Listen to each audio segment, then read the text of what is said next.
Salut à tous les gars, j'espère que vous allez bien, c'est Zozinho Business. On se retrouve aujourd'hui dans un format de vidéo un peu différent, je voulais essayer autre chose. On n'est pas dans un vidéo vlog, une vidéo vlog ou quoi. Nous sommes actuellement le 21 février, le vendredi à 22h30, et je vais vous faire une vidéo sur les 10 choses essentielles que tout entrepreneur doit mettre en place pour réussir, dont moi les gars, il faut que je mette en place ces choses-là. Petite parenthèse les gars, c'est des conseils que je vais vous donner et que j'essaye ou je suis en train d'appliquer pour pouvoir réussir dans mon objectif qui est de 0 à millionnaire. Il y a beaucoup d'entrepreneurs qui se posent la question, mais pourquoi eux ils y arrivent et pas moi? En fait les gars, c'est pas une question d'idée ou de budget, c'est surtout une question d'organisation, d'action concrète et surtout de mindset. Donc aujourd'hui, je vais te partager les 10 choses essentielles à mettre en place pour structurer ton business, être efficace et atteindre tes objectifs. Bon les gars, je rigole, hein, j'arrête de faire mon Yomi Denzel. Non, en vrai, plus sérieusement les gars, j'ai noté 10 choses essentielles du coup pour réussir en tant qu'entrepreneur, c'est vrai, et que je mets en place ou que j'essaie de mettre en place. Bon, j'ai pas encore forcément réussi, même pas du tout, mais donc je suis personne pour vous dire ça, mais c'est des conseils, je me suis dit on va tester un nouveau format. Première chose, c'est d'avoir un objectif clair et précis. Donc si tu te lances dans un projet, c'est pas clair, c'est flou, tu ne vas pas avancer efficacement. Il faut que tu définis un objectif principal avec des deadlines précises. Par exemple, si tu te dis oui, j'aimerais être riche un jour, ça, il faut que tu le remplaces en mettant, par exemple, j'aimerais avoir 5 000 € par mois en e-commerce d'ici 6 mois. Ça dépend de ton business, ça dépend ce que tu veux entreprendre, bien évidemment. Mais voilà, ça, c'est l'objectif principal, c'est obligatoire. Tu peux également l'écrire sur une feuille, l'écrire sur ton mur, l'écrire ce que tu veux. Moi, les gars, mon objectif, il est ici. C'est 50 000 balles sur le compte en juillet 2025. J'ai du boulot, c'est la merde, j'ai mon mémoire à faire en même temps. Mais voilà, c'est ça, les gars. Écris ton objectif, affiche-le et rappelle-toi tous les jours pourquoi tu travailles. C'est ce qui va te booster, c'est ton carburant. Deuxième conseil, c'est l'organisation. Donc, organiser ses journées, par exemple, avec un calendrier, avec Notion. On a beaucoup d'outils maintenant sur les ordinateurs, sur les téléphones portables, sur même papier, hein, si vous voulez. Mais organisez vos journées, c'est super important. Sinon, vous allez perdre un temps fou. Vous ne saurez pas où vous allez, encore une fois, comme l'objectif, le numéro 1. Vous ne saurez pas où aller et vous aurez les visions claires. Il faut que tu planifies tes journées à l'avance. Il faut que tu bloques des créneaux avec des tâches importantes. Par exemple, demain, moi j'ai 20h30 à minuit où je peux travailler. Je vais mettre sur mon planning de 20h30 à minuit des tâches importantes à respecter, surtout. Très très important. Tu peux faire aussi des to-do list sur Notion. Il y a plein de templates, etc. Tu peux trouver ou même des petites to-do list à faire soi-même et tu fais des to-do list avec telle tâche à faire, avec telle échéance, tel moment dans ta journée, enfin voilà, dans ta semaine, etc. C'est vraiment super important, les gars, l'organisation. Et c'est vraiment quelque chose que j'essaie de tenir là depuis janvier 2025. Je fais vraiment quelque chose de propre toutes les semaines, un calendrier bien organisé. Il y a toute ma vie sur mon calendrier d'Apple, les gars, mais c'est ce qu'il faut. Il faut vraiment organiser, structurer, bloquer ces créneaux. Au début, ça demande un effort, mais au bout de plusieurs semaines, après, la routine s'installe et c'est quelque chose qui va être voilà, classique pour toi. Tu sais que tu dois travailler à telle heure, que tu travailles tous les soirs en rentrant, c'est quelque chose qui est habituel et maintenant, limite, tu en as besoin. Si tu sais que tu ne travailles pas à cette heure-là, limite, tu es dans le mal. Enfin, moi, ça m'arrive.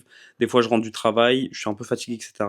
Mais je travaille pas à l'heure à laquelle je devrais travailler et bah je me sens mal. Du coup, bah je me mets au boulot, c'est ce qui me pousse aussi un peu à travailler. Quand tu fais de la musculation par exemple, tu vas à la salle de sport et tu n'y vas pas un jour, par exemple, ça te fait chier. Bah là, c'est la même chose. En fait, avec le calendrier, la routine, à force de travailler tous les soirs, ça va te rentrer dans le crâne et tu vas faire ça, mais facilement. Faut pas travailler plus, faut travailler mieux. Et en fait, le calendrier vous aide à faire ça, à vous bloquer des créneaux, planifier des tâches pour le lendemain, pour la semaine, etc. Vous voyez un peu plus clair et vous savez où vous allez, vous travaillez plus focus. Ok, troisième point, j'ai mis travailler dans un environnement propre et motivant. En fait, les gars, si vous travaillez dans un environnement qui est désorganisé, qui est sale, qui sent mauvais, il y a plein de bruit de partout, ça va pas le faire. En fait, il faut un bureau minimaliste avec juste l'essentiel. Ce que vous avez pour travailler, pas d'éléments perturbateurs. Pas votre téléphone qui est en train de sonner toutes les 2 secondes pour une notification TikTok, on s'en bat les steaks. Pas de, je sais pas, vous avez oublié votre chargeur sur votre PC portable, il a plus de batterie, il va s'éteindre. C'est des trucs comme ça. Voilà, s'il y a trop de bruit dans votre pièce, vous mettez un casque, vous mettez de la musique, vous mettez un truc qui vous détend. Un environnement sain, où vous vous sentez bien, bien éclairé, peu de distractions, et là, vous allez tout nier. Il faut que votre espace de travail vous donne envie d'y passer du temps. Déjà que vous allez vous motiver, bon, comme je vous ai dit, ça va être dur au début, après, ça va venir tout seul. Ça va rentrer dans la routine, et voilà. Mais si au début, déjà, c'est compliqué, et en plus, votre environnement, il est dégueulasse, etc., ça donne pas envie, ça va rajouter des couches, ça va perturber votre moment de focus. Quatrième point, arrêtez de consommer et commencez à produire. Il faut agir. En fait, il y a beaucoup d'entrepreneurs, beaucoup de gens qui suivent des formations, qui suivent des coachings, qui suivent des vidéos, qui s'informent sur tel ou tel business, mais ils se lancent jamais. Il faut tenter, il faut agir, les gars. J'ai lu une petite phrase qui est plutôt intéressante, qui est: tu peux lire 100 livres sur la musculation, si tu ne fais jamais de pompe, tu ne progresseras pas. Et je trouvais ça, cette phrase intéressante. Les gars, je suis Yomi Denzel ce soir, c'est incroyable. Trop marrant, en vrai, c'est trop marrant à faire. Il faut toujours agir. Je sais qu'en dropshipping, il y a beaucoup de gens qui disent: ouais, est-ce que ça marche? Est-ce qu'en 2024, est-ce qu'en 2025 ça marche? Est-ce que voilà, en fait, il faut agir, les gars, essayer. Il y a beaucoup de gens qui disent: ah, mais ce business-là, il est vraiment intéressant, mais finalement, ils se lancent pas, et après, ils ont le seum parce que 2 mois après, tu vois que bam, ça a explosé, que tu as un concurrent qui a fait telle chose. En fait, il faut vraiment, et ça m'est déjà arrivé, même des potes à moi ou quoi, même d'autres expériences, mais c'est vrai que ça arrive souvent. Tu as un business qui fonctionne bien, tu sais que ça peut marcher, tu as les idées, mais tu n'agis pas. Finalement, 2 mois après, tu vois un gars qui commence à être ultra connu, qui fait exactement le même business que tu avais voulu faire il y a 2 mois. Et ça fout le seum. Donc les gars, il faut agir. Cinquième point, c'est tester en permanence et ajuster selon les résultats. Ça, c'est vraiment quelque chose que j'aimerais mettre en place. Je teste beaucoup de choses, mais niveau des datas, des analyses de statistiques, etc., par rapport, par exemple, moi, à ce que je fais, donc l'e-commerce, mes statistiques de Creative, TikTok Ads, etc., ou même les statistiques Shopify de mes boutiques e-commerce, et bah, il faut que je teste plus de choses pour que j'ai encore plus de données. Quand vous testez quelque chose dans un business, il n'y a pas d'échec. En fait, dès que vous avez un échec pour vous peut-être au début, et ben en fait, vous allez en tirer quelque chose. Vous allez analyser ces résultats de cet échec-là, et vous apprendrez quelque chose. Vous saurez que ce truc-là, il faudra plus faire de cette manière-là, il faudra faire d'une autre manière pour que ça marche mieux. Vous allez modifier ça, vous allez tester. Si c'est toujours pas bon, vous réajustez, vous réajustez, vous réajustez. Aussi, par rapport au point 4, les entrepreneurs qui gagnent, c'est ceux qui testent le plus vite. Il faut tester, tester, tester, tester. Tentez, les gars. Tentez. On est entrepreneur, on a des grosses coucougnettes. Sixième point, utilisez la critique et la haine comme un carburant. En fait, quand tu entreprends, il y aura toujours des gens, et même dans tous les cas, quand tu entreprends tout ce que tu veux, il y a toujours des sgegs pour clasher, pour te descendre, pour te démotiver. Mais ça, les gars, faut transformer ça comme un carburant, comme je vous ai dit. Il faut que tu transformes cette énergie en motivation, comme un challenge. Tu dis: ah, mais tu vas jamais réussir. Eh ben ok. Challenge accepté, bam, je vais te prouver le contraire. Faut savoir que les haters, en général, c'est toujours ceux qui ne font rien. Ils regardent les autres faire, nous on agit, eux ils font rien, et ils jugent. Donc on s'en fout, les gars, on s'en fout. Faut transformer cette critique en motivation. Septième point, prendre des pauses stratégiques pour ne pas exploser. Les gars, si vous êtes dans un projet, vous travaillez, vous faites que ça, des nuits blanches, des nuits blanches, des nuits blanches, vous êtes fatigué comme pas possible. Le travail va être médiocre, c'est pas ce qu'il faut. Il faut du travail qualitatif. Un entrepreneur fatigué est un entrepreneur moins performant. Super important, les gars. Il faut préserver la qualité du travail à la quantité du travail. Prenez des pauses. Vous êtes dans votre travail, vous avez travaillé 2 heures de suite, prenez une pause, allez dehors, baladez-vous 10 minutes, vous revenez, vous serez ressourcé au max, et bam, c'est reparti pour 2 heures ou 3 heures de deep work, comme il faut. Prenez des pauses. Voilà, parlez à des gens, vous renfermez pas dans votre bulle en train de travailler, charbonner, c'est pas la recette pour réussir. Parce que les gars, quand vous êtes fatigué, un cerveau fatigué, ça prend de mauvaises décisions. Vous allez choisir la facilité, vous allez être moins focus sur telle chose, vous allez bâcler telle tâche que vous voulez bien faire, et en fait, comme vous êtes fatigué, vous allez bâcler ça.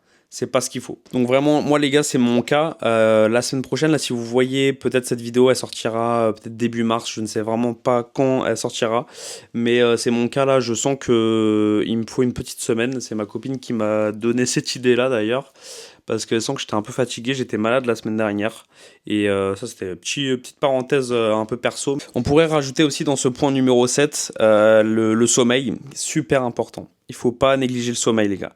Si vous dormez 2 heures par nuit, certes vous travaillerez beaucoup, vous travaillez énormément, etc. Mais comme je vous ai dit, ça ne sera pas de la qualité. Il faut que vous soyez reposé pour pouvoir faire vos tâches. Huitième chose, célébrer chaque petite victoire. En fait, l'entrepreneuriat, c'est un marathon, pas un sprint. Il faut savoir reconnaître ses progrès, ses évolutions. Sinon, les gars, on garde pas la motivation, on va pas tenir le coup. Il faut à chaque fois célébrer ces petites victoires. Par exemple, tu as une première vente, incroyable. Tu dis, mais ça marche, ça te motive énormément. Il faut célébrer ça. Il faut penser positif. Tu as une vente, tu dis, c'est que ça marche. T'as, je sais pas, 1000 vues sur TikTok, t'es content, tu célèbres ça. Ta vidéo, t'as posté ta première vidéo YouTube, t'as tes premiers abonnés, tes premiers trucs. D'ailleurs, encore merci aux gens qui s'abonnent, aux gens qui like. Merci encore. Ça, pareil, je célèbre.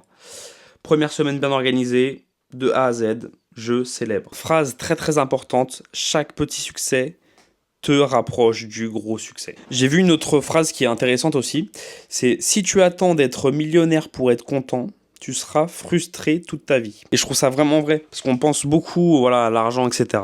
Mais en fait, il faut positiver. Genre par exemple, tu entreprends, tu crées un business, il faut être content de ce que tu fais. Déjà, ça marchera mieux, parce que si tu fais quelque chose que tu n'aimes pas, bah voilà. Neuvième conseil, c'est équilibrer la vie perso et la vie professionnelle. Ça, vraiment, les gars, super important, pareil. Il faut que dans votre organisation de calendrier aussi, vraiment, moi, c'est ce que je fais. Enfin, je le note pas vraiment, mais je sais que je laisse des trous, entre guillemets. Enfin, je sais que j'ai du temps, vie perso, vie professionnelle. J'ai mon école, j'ai mon mémoire, j'ai mon travail, mon e-commerce à gérer, et j'ai ma vie personnelle. J'ai ma copine, j'ai ma famille, j'ai des potes. Voilà, j'ai une vie sociale. Il faut toujours préserver ça, c'est super important. Voilà, pareil, le sport. Il faut garder du temps pour le sport. C'est super important, ça te permet de te libérer un peu, de décompresser. Il faut garder au moins une soirée par semaine pour se décontracter, parce qu'on a bien travaillé toute la semaine, il faut au moins une récompense, quelque chose. Super important de ne pas oublier voilà, ta famille, tes amis, ta copine, qui tu veux, ta vie sociale en fait. C'est vraiment, faut pas délaisser ça. Certes, tu entreprends, tu crées un projet de A à Z, t'en es fier, ça te prend énormément de temps, énormément d'énergie, mais il faut toujours garder sa vie sociale les gars, sinon on va exploser. Dernier point les gars, je vous parlais justement de l'équilibrage entre la vie perso, la vie professionnelle, de l'entourage, etc. Là le dernier point c'est s'entourer des bonnes personnes et couper les mauvaises influences, très important.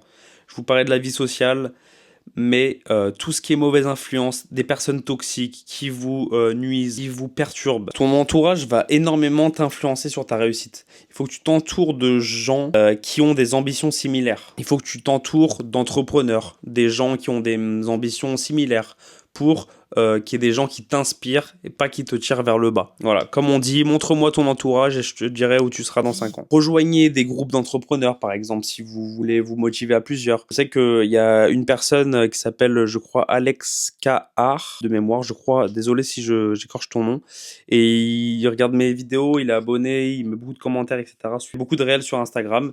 Ultra actif. Sur YouTube aussi, ultra actif. Il n'a pas beaucoup d'abonnés. Incroyable ce qu'il fait. Et par exemple, lui, il fait actuellement une colloque en Espagne avec plusieurs entrepreneurs qui font du sport ensemble, voilà, qui ont les mêmes ambitions, qui ont les mêmes envies et qui se boostent entre eux. Et je trouve ça ultra bien. J'aimerais trop faire ça, les gars, un jour ou l'autre. Peut-être qu'un jour ça arrivera sur cette chaîne, peut-être. Ou même, vous savez, l'espèce de conférence où il y a beaucoup d'entrepreneurs qui se rencontrent et qui se partagent un peu leurs expériences, etc. Je trouve ça incroyable. Et voilà les gars, c'est la fin de la vidéo. J'espère que vous avez aimé. C'était un format un peu différent. Voilà, j'essaie de changer. Pour moi, si tu appliques ces 10 conseils, tu vas être plus organisé, plus efficace. Tu vas avancer plus rapidement pour atteindre tes objectifs. Donc voilà les gars, n'hésitez pas à mettre un petit commentaire en mettant voilà, les conseils que vous allez appliquer ou que vous appliquez déjà ou ce que vous me conseillez même. Moi j'essaye d'appliquer en tout cas les conseils que je vous ai dit dans cette vidéo là. J'espère que vous avez aimé la vidéo. Vous me dites ce que vous en pensez de ce genre de vidéo. Et voilà, je vous souhaite plein de bonheur, de la réussite dans vos objectifs. Mon objectif, il est là les gars, j'ai toujours mis EDS Business 50 000 € au mois de juillet 2025. Des gros bisous les gars, on s'attrape. À plus en plus.